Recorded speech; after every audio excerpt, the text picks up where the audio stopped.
Hello, everyone.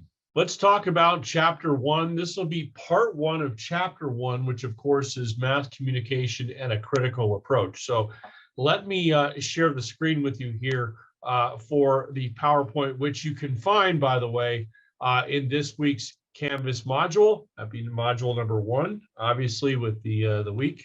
All right. Anyway, chapter one, mass communication, a critical approach. We'll do part one here. And of course, we're going to be talking about terms like communication, culture, mass media. We'll do eras in communication, talk about defining mass media, by the way. And then eventually we're going to get into, basically the linear and I guess you could say almost like nonlinear way of the communication process. So there's a lot of different things we're going to be covering here, but let's get to it. All right. So there are some terms that I definitely think you should be familiar with. In chapter one, those three terms are communication, culture, and mass media. So let me read this excerpt of the book to you that I think you might find interesting. One way to understand the impact of the media in our lives is to explore the cultural context in which media operate. Often culture is narrowly associated with art, the unique forms of creative expression that give pleasure and set standards about what is true, good, and beautiful. Culture, however, can be viewed more broadly as the ways in which people live and represent themselves at particular historical times. This idea of culture encompasses fashion, sports, literature, architecture, education, religion, and science. Think about that. When you think about culture in particular, there's so many things that go into it, of course. Although we can study discrete cultural products such as novels or songs from various historical periods, culture itself is always changing. It includes a society's art, beliefs, customs, games, technologies, traditions, and institutions. It also encompasses a society's mode of communication, which, as you can see on the screen there, is the creation and use of symbol systems that can convey information and meaning. Language, for example, that falls under communication. Morse code, believe it or not, falls under communication. Motion pictures, even computer code, ones and zeros, binary computer codes, those actually fall under communications. But what I really want to focus on is that second definition, which is culture, which it links individuals to their society by providing both shared and contested values, and the mass media helps circulate those values. So, for example, one thing I would ask you if you were in class is like, what does culture mean to you? And, what does American culture, for example, mean to you? And so, I think when I think of American culture, I think a lot of the world perceives our culture as being very individual, right? Very rugged individualism. And so that shows up in a lot of times, I think, our books, and it shows up in our movies. And certainly, I think the idea of going beyond individualism is not something that America identifies with too well. In fact, dare I say, I know this is somewhat of a hot take, but look at COVID-19, for example. Right now, if you look at vaccination rates, for example, the U.S. is running only behind Russia in the world for the least amount of the population being vaccinated. Now, why is that? I'm not getting into the politics of it, but I would say that there is this fervent belief in this country that you should have individual choice, right? That you shouldn't be told what to do. Whereas I think many other countries, are reflecting a much higher rate of vaccination. And that might be because culturally speaking, there's more of this, I think, loyalty to the group as opposed to the individual, which I think is very much an American, always has been a big part of American culture. Feel free to disagree with me on that one. I will say, though, that European culture is very interesting. I always tell the story that I never got an opportunity to go to Europe until about 4 years ago for the first time in my life. And I remember stepping off the plane in Paris and then traveling through France and then eventually Germany and Italy, and even Switzerland. You're in Europe when you get off the plane, even though there's a lot of things that are very American-esque, right? There's a Starbucks around every corner, and there's a McDonald's, and some of the signage is very much what you'd see here in this country. The architecture is not. The architecture is very distinct. The way that towns, are kind of laid out are something you don't normally see here in this country. I get the sense that people are very, very much more nationalistic. At least that was my perception in Europe. Like you literally would go 20 miles one direction in France or Germany, and the language would be a little bit different. There'd be, you could definitely tell that the towns had their kind of like their pride. I don't see that as much here. I think this is a much more dare I say diverse group of people living under one umbrella, and I think that's where maybe individualism comes from as well. In any event, that is culture, right? And so think about what your culture is, right? Another culture that I can think of is my dad, for example, lives down south of Guadalajara. And I remember visiting him, right before COVID started in January of 20. And, Mexican culture feels very, very much like it's very, it's very artistic, and there's a family involved, and it's just different. It feels different, and which is cool.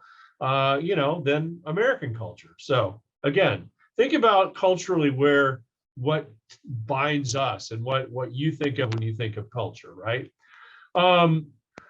So culture links individuals to their society by providing both shared and contested values, and the mass media help circulate those values. The mass media are the cultural industries, the channels of communication, right, that produce and distribute songs, novels, TV shows, newspapers, movies. You see them all in your screen there, video games, internet services, and other cultural products to large numbers of people. So, and we have a very distinct mass media here in the United States. People like American film, right? They like American shows. Netflix is very popular, Amazon Prime, but there's clearly, you can definitely see cultural differences. And I think one thing I would say in watching Netflix in recent times is we're now getting, and HBO Max for that matter, is you're now starting to see European productions kind of show up on streaming platforms. You can kind of see the differences in how shows are put together. I just got done watching one that I finally finished called La Casa de Papel, or Money Heist. You may have heard of it. It's on Netflix. And it's a Spanish drama, right? It's kind of like a Spanish telenovela.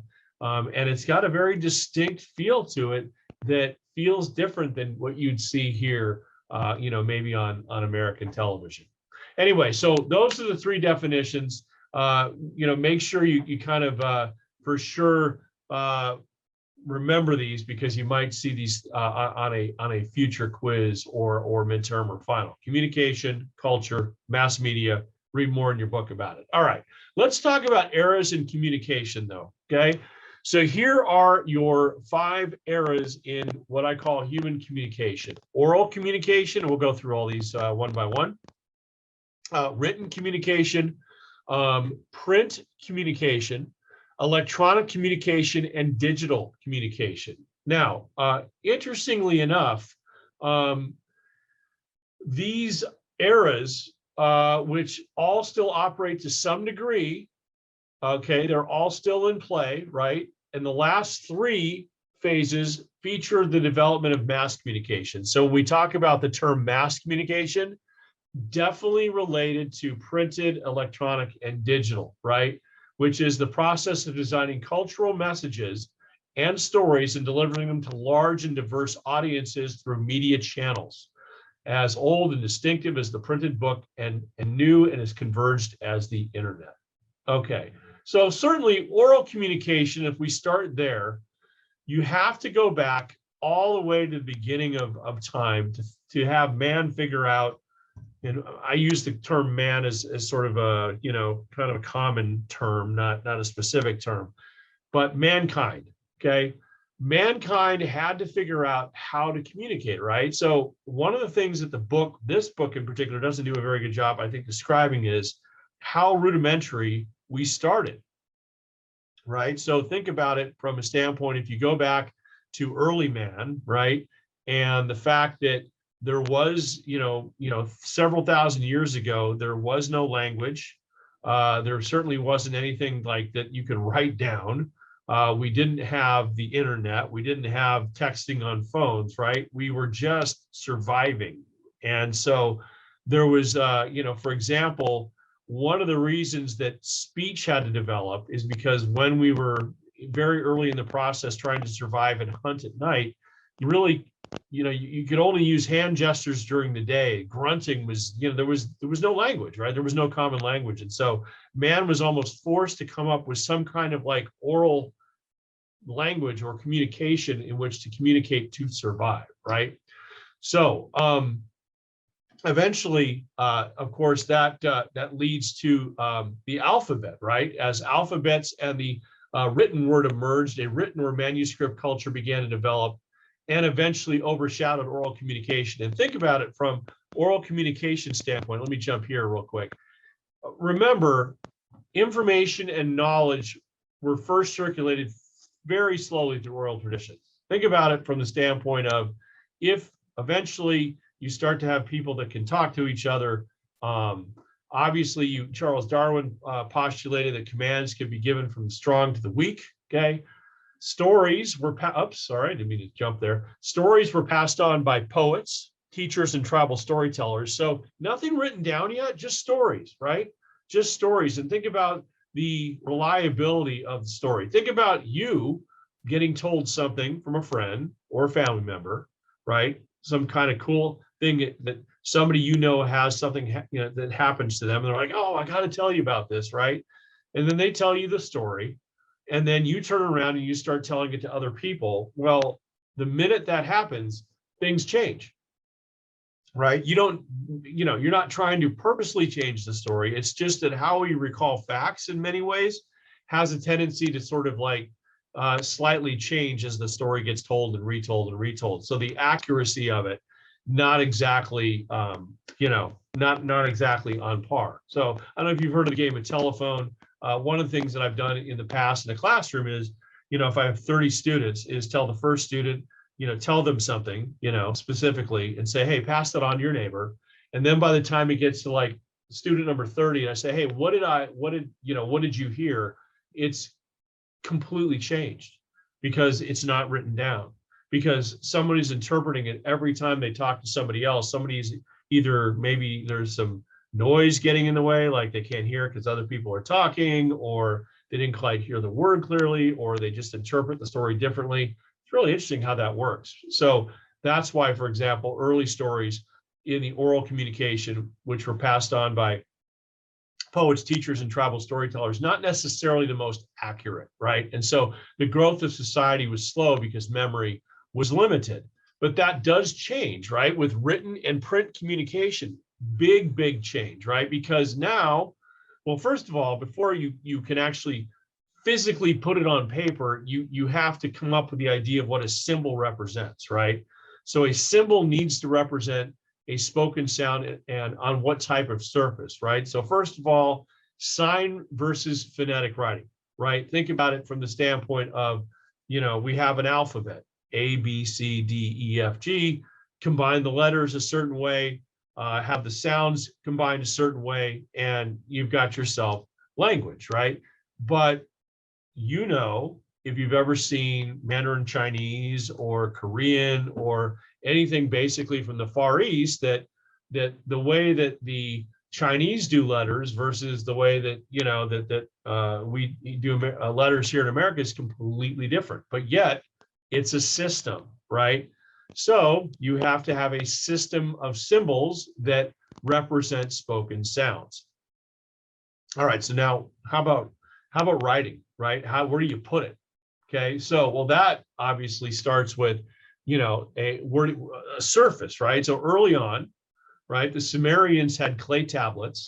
Okay, and I always joke that if you've ever seen the movie History of the World, Mel Brooks had a great comedy called History of the World Part 1, where Moses going, it's a comedy. Moses goes up there, he's got these tablets in his hand. He goes, I have for you, God, 15. And then he accidentally drops one on his foot. It breaks in half. Oi, 10 commandments, right? Well, it's because he had, they'd etched the commandments in the clay tablets, right? Not very practical. So if you've ever done ceramics, then you know that you can do the etchings in the clay. Not exactly, what we would say is easy. Can you imagine trying to read a book that way? By the way, I know I can't.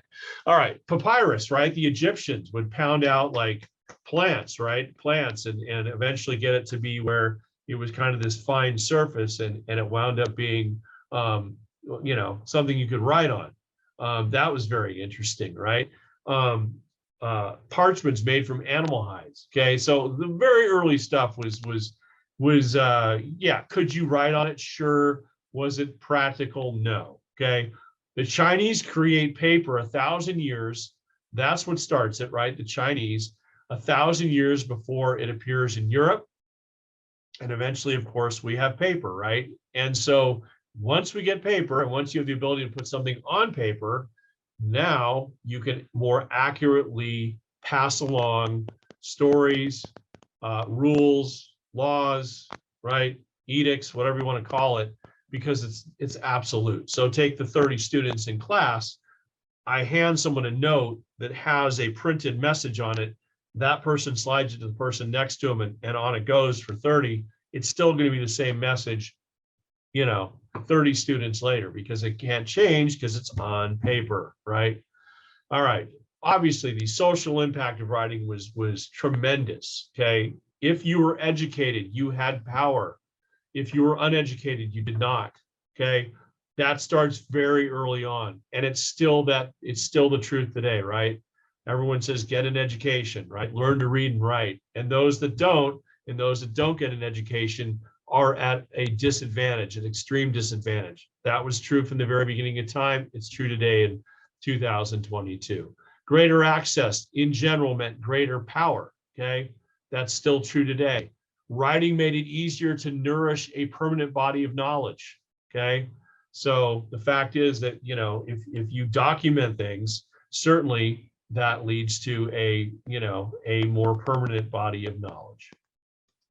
But what about mass producing, right?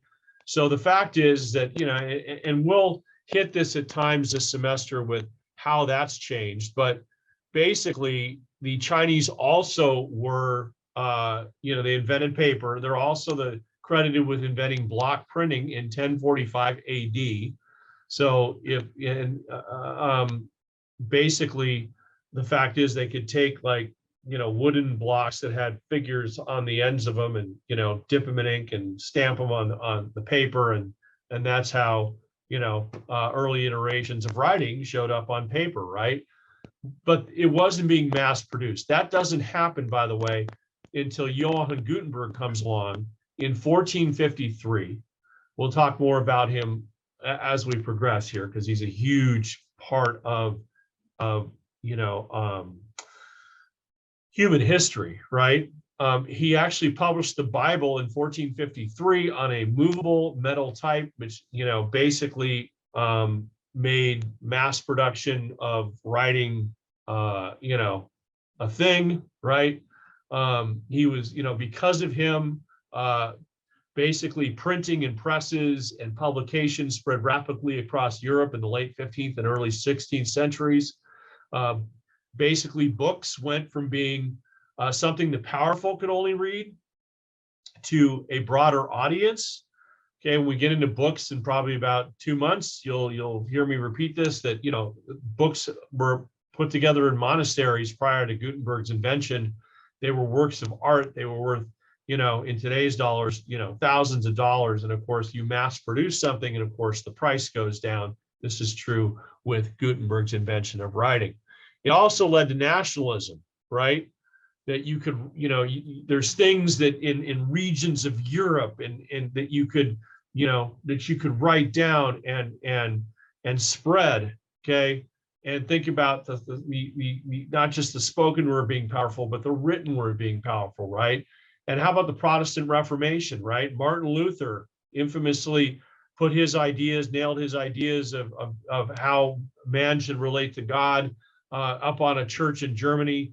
if no way to mass produce that religion never goes any further than, probably that town that Martin Luther lived in.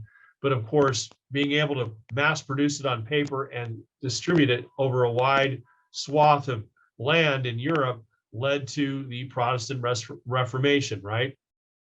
The idea of mass production of information led to the Industrial Revolution, led to modern capitalism, right? So very much, mass-produced writing and ideas, a huge part of human history. And of course, because of this, power moved from the nobility to the middle class and elite business owners. And if you've ever studied any kind of history, then you know that there was kings and queens and serfs and peasants, prior to the Renaissance. And of course, the Renaissance happening in basically the 15th, 16th century and beyond led to that going away, or at least by and large, not disappearing, but certainly reducing in great status.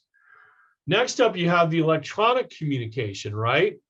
Electronic communication, tremendous rise of industry in Europe and the United States in the back half of the 19th century.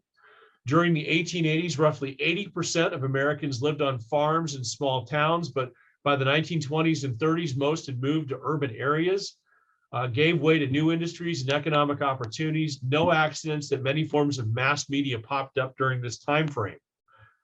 One of the first, obviously the first form of instant communication was the telegraph in the 1840s. In fact, we'll talk more about Samuel Morse and how that came to be when we get to radio. But the telegraph, which technically I think, depending on how you look at it, the early iterations of it were in the late 1830s, but it really becomes I would say, a national, worldwide, global phenomenon in the 1840s. It used something called Morse code, which were dots and dashes, right? And it was instant communication, being able to harness the speed of light. And what it did was that through a wire and then eventually wirelessly, you could transmit a message instantly over a large distance of land. And it's amazing how that literally instant communication literally changed the world, right? So I'll tell a really quick story here. I might repeat myself later this semester, so forgive me, but in the Revolutionary War, for example, when we were trying to separate from England, battles were, for example, if the King of England wanted to, essentially change a battle plan, it would take, between the time of him telling his courier going down to the water's edge, getting on a boat, going to the other side of the Atlantic, hopping off the boat, telling the generals in the field in Boston or whatever, to change the plan. And then by the time it got back to the King of England, it had been a month, right? So literally the king would say, I have an idea, and then he wouldn't know for a month whether it worked or not, and juxtapose that now with modern times. And I still remember, for example, one of the things that I thought was just unbelievable in the early part of this century, around 2002, 1, 2, 3, somewhere in there, right after 9/11, when we invaded Iraq. I still remember reporters being embedded live as the troops were crossing from Kuwait into Iraq, and we were watching an invasion in real time. So think about that. Instant communication is something it's pretty powerful. Anyway, it led to a mass market of newspapers, right? Then radio, later television, and the internet. All these things happening within the last, 200 years or so, right? It was easier for military, business, and political leaders to coordinate commercial military operations, and it led to a hunger for more technology. All right. In addition, film comes along during this time. This is also part of the electronic era, okay? Basically, film comes along in the 1890s. We'll talk later, of course, about film when we get to that chapter, but the Lumiere brothers in France debuting what essentially is the first motion picture on a screen in 1895, and look at us now in 2022 and how far we come. But basically film, which derives its evolution from photographs, later film had massive impact on culture, on history, on how we perceive society, on leisure time, meaning think about, particularly with film, how much time is spent either of us going to theaters to watch movies or literally sitting in our living rooms on Netflix watching whatever, is being on, is being broadcast on Netflix, any kind of film, etc. It came along, by the way, film did, with the amazing amount of immigration that was happening at the end of the 19th century. All these kinds of things relate to each other, and we'll talk more about it when we get to film. Radio comes along in the 1920s, and advertising. In one of the things we'll talk about when we get to radio is how much advertising and radio sort of push each other, right? That radio in its infancy was really a military application. It was the application of, it was something that if you were a hobbyist, or you were tinkering, you would tinker with radio, and then eventually it becomes an advertising behemoth, just like television. And again, it altered the concept of leisure time. It's a concept that produced the soap opera breaking news. We'll talk more about radio when we get to radio. And of course, it doesn't take long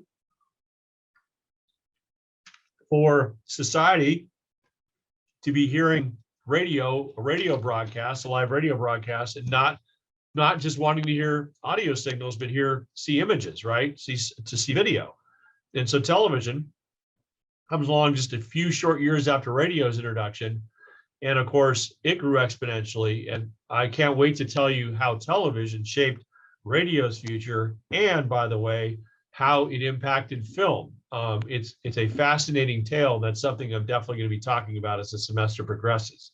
Okay.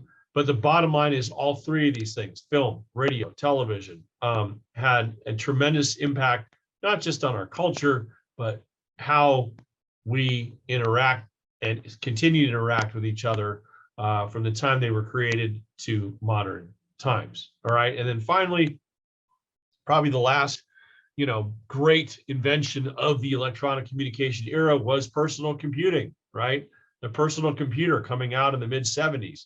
In my lifetime, I was just a small kid when it happened, but we'll talk more about computers when we get to obviously chapter 2. Chapter 2. Anyway, digital communication. Okay. In digital communication, images, text, and sounds are encoded into electronic signals that represent binary numbers, then reassembled, right? So zeros and ones. You can make a perfect copy. I could go into, the quote unquote analog world, which is the analog is the 180 of digital. That's how I started.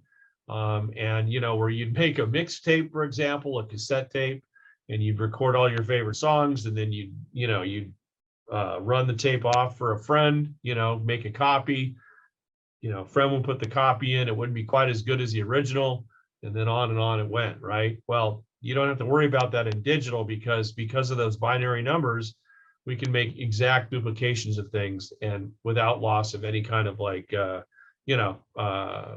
signal or whatever.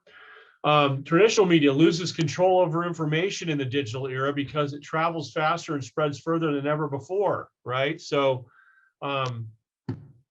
especially with social media, for example, think about it. Anytime there's, the easiest low-hanging fruit I can think of is breaking news. You have some kind of really huge event, and news travels faster than sometimes the actual facts. Okay.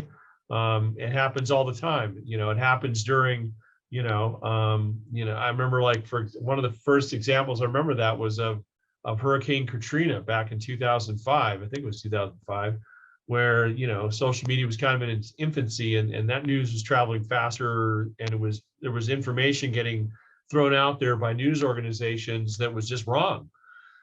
And then later time would have to correct it, right? And even today, the most recent example I can think of is, I'm sure there were people out there that were convinced that a tsunami was going to wash ashore and wash part of, Hawaii and Southern California away from that volcano in Tonga, right? So bottom line is that it travels so fast. Communication is so instant in the digital world that as good as it is for us to have all this access to all this information, it's not necessarily the greatest thing for us because it can, it can be somewhat unreliable, right? And not just that, but the other aspect of, think about all the different traditional media sources, right? Now we have cable news, we have talk radio, podcasts, right? Think about this quote unquote, disinformation campaign, right? Big fight going on right now with, for example, you have traditional forms of media like even like now CNN, ABC, Fox News, whatever, name them. These are your more traditional media outlets now. And then you have podcasts like Joe Rogan. Okay, so we'll talk about Rogan when we get to talk radio, but like Joe Rogan's been interviewing a number of people about COVID recently. And, there's a lot of people accusing Joe Rogan of spreading disinformation, but his audience is huge. He's got something about 60 million listeners at times, and it can be really, or he has access up to like 60 million listeners, and that can be really true. Email is a digital reinvention of oral culture, right? Replaces the postal service. So at one point we used to write letters to each other. Well, now, of course, we either email each other or, dare I say, text each other, right? So suddenly the U.S. Postal Service not as sexy as it once was, right? Oral culture, speaking of text and social media, the oral culture has been reinvented again by social media and text messaging, right? Basically, we get things in shorter bursts, right? We there's like acronyms that we use. We like memes and emojis and all these things that are more modern, a modern invention that weren't here 50 years ago. By the way, Twitter and Facebook, 1 billion users, right? And these and social media allows people from all over the world to have ongoing online conversations, share stories and interests, and generate their own media content, right? This form of media, digital media rather, has fundamentally disrupted traditional media business models, right? Think about how YouTube has changed the world, right? And how it's very difficult to, basically control the narrative, all right? So those are your eras in communication. Now, in part 2, which I'm going to stop here because I know there's been a lot to process here. So in part 2, we are going to be talking about the linear model or linear process of mass communication. We're going to be talking about the cultural model of mass communication. Then we're going to get into media convergence. And then finally land the plane with the powers of stories and of media in everyday life, and then talk about culture as a skyscraper. So that is coming in part 2. But for now, I'm going to stop here because I think it's important that you guys, I try to keep these videos, to around 20 to 25 minutes. So you have a tendency to process them. I would encourage you, by the way, to read the book along with my PowerPoints, because I think it'll help clarify some things, particularly if you have questions, because I know you can't do like a live question, right? When we're doing this 100% online. So I'm going to stop there. And obviously in that next video, part 2, let's talk some more concepts.